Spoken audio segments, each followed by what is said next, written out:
What kind of people sail willingly into an ocean that kills without warning, guided by no compass, no charts, no rescue, and yet return often enough to build a civilization across it? The North Atlantic is not just water.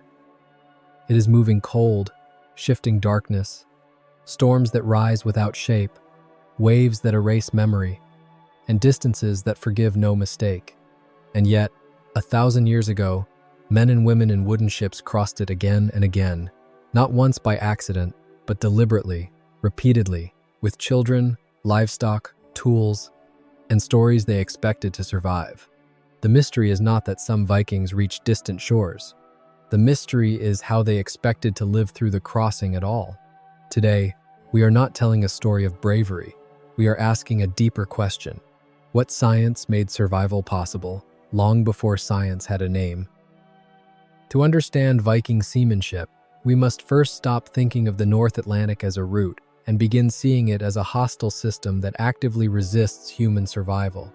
This ocean does not merely surround the traveler, it extracts heat relentlessly, draining the human body faster than air ever could, turning minutes into thresholds between life and collapse.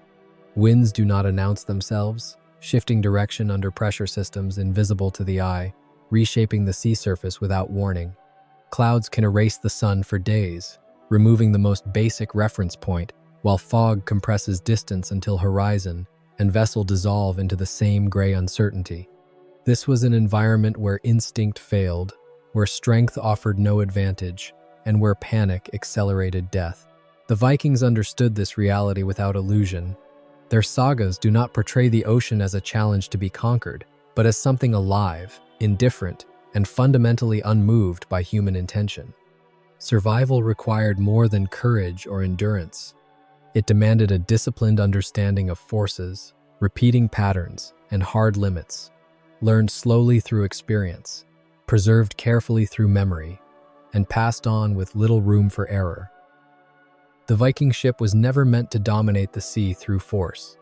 It was built to cooperate with a moving, unstable world.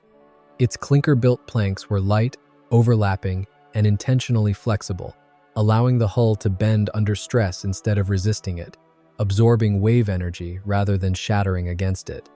This was not a compromise in strength. It was a deliberate engineering choice rooted in survival. Flexibility meant resilience, the same principle modern engineers use when designing structures to endure earthquakes and extreme storms. The hull responded to pressure like a living system, breathing, creaking, and shifting as forces passed through it.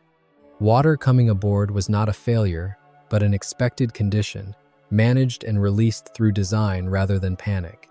Stability did not come from mass or rigidity, but from balance, symmetry, and motion. A Viking ship remained alive by yielding to the ocean's rhythm instead of opposing it, surviving conditions that would tear rigid vessels apart. Without compasses or maps, Viking navigation depended not on fixed points, but on systems that revealed themselves only through careful observation over time.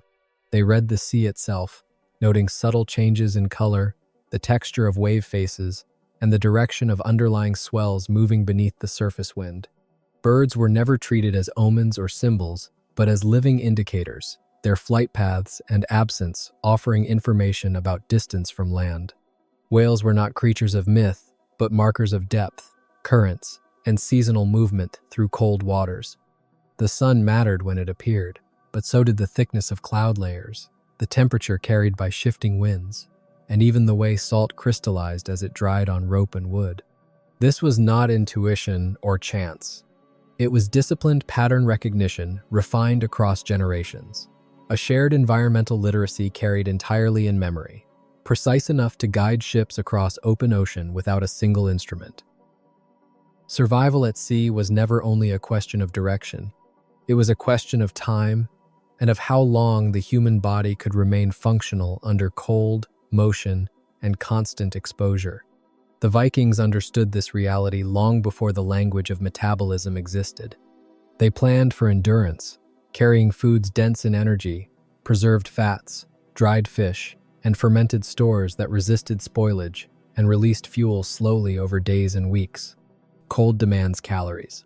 Without sufficient energy, the body loses heat, coordination fades, and judgment collapses long before strength disappears. Starvation at sea does not arrive dramatically. It arrives quietly, first dulling awareness, then slowing reaction, then inviting fatal mistakes. Viking meals were timed and rationed not for comfort or pleasure, but for function, maintaining alertness, balance, and collective morale. This knowledge was never written down, but it was enforced through habit and discipline, practiced with absolute seriousness because lives depended on it. Weeks at sea compress the human mind in ways that are difficult to explain from land. There is no fixed horizon to measure progress, no stable ground to reassure the body, and no certainty that the journey will ever end in return. Time stretches and collapses, while monotony and motion erode attention and emotional balance. The Vikings understood that survival depended as much on mental structure as on physical strength. They countered psychological strain with ritual, routine, and shared responsibility, creating predictability inside an unpredictable environment. Songs regulated the rhythm of rowing, synchronizing breath, effort, and focus. Tasks rotated deliberately, preventing exhaustion, resentment, and isolation from taking hold. Leadership remained visible and present, not distant or symbolic. Mental survival was treated as real as physical survival, because panic, despair, and isolation could kill as efficiently as the most violent storm. Storms were never sudden events to the Vikings. They were processes, unfolding gradually through signals that could be read by those trained to notice them. Subtle changes in wind texture, the spacing and angle of waves, the heightened density of cloud layers, and shifts in animal behavior all carried information long before any modern instrument could register danger. Weather was not chaos. It was a language. The Vikings did not chase speed across open water. They waited when conditions demanded patience. They reduced or altered sail area to match changing forces. They turned away from growing risk rather than testing it for pride or momentum. This restraint was not hesitation or fear.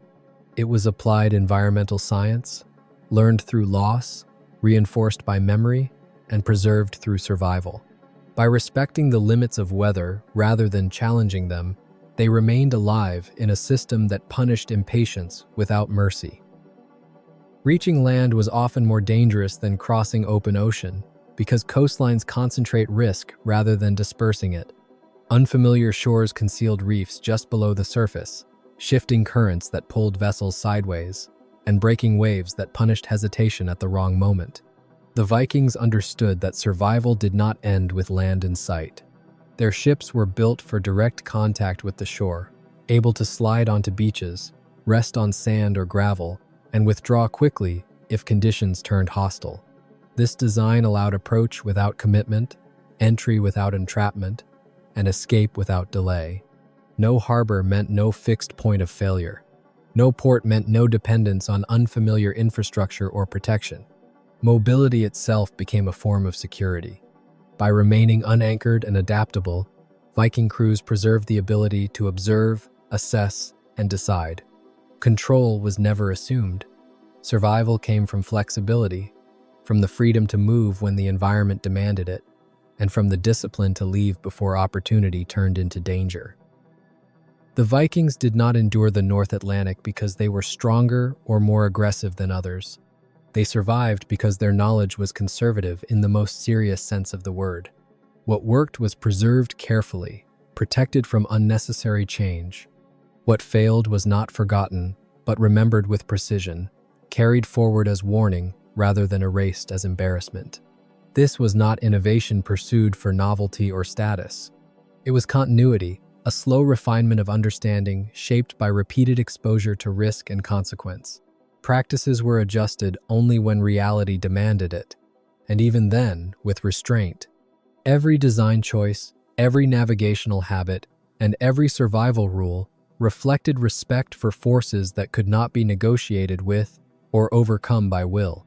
Their science was never abstract or theoretical. It lived in the hands that built ships, in the bodies that endured cold and motion, and in the memories that outlasted individual lives. Knowledge survived because it remained tied to experience, transmitted through use rather than explanation, and trusted because it had already proven itself against the sea. The North Atlantic did not change for the Vikings. They changed for it, and in doing so, they left behind something quieter than conquest. They left a record of how humans once learned to survive by listening, adapting, and remembering instead of forcing the world to bend. At Prehistoric Shadows, we believe these stories matter because they are not just about the past. They are about how knowledge survives through families, through labor, through migration, through generations who learn to live with difficult environments rather than escape them. If your family carries memories of settlement, of movement, of survival, or of work shaped by land and sea, you are part of this same human story. You are not watching history. You are continuing it. And the truth that remains, long after the waves have erased the ships, is this: civilizations endure not by mastering nature, but by understanding it deeply enough to live within its limits.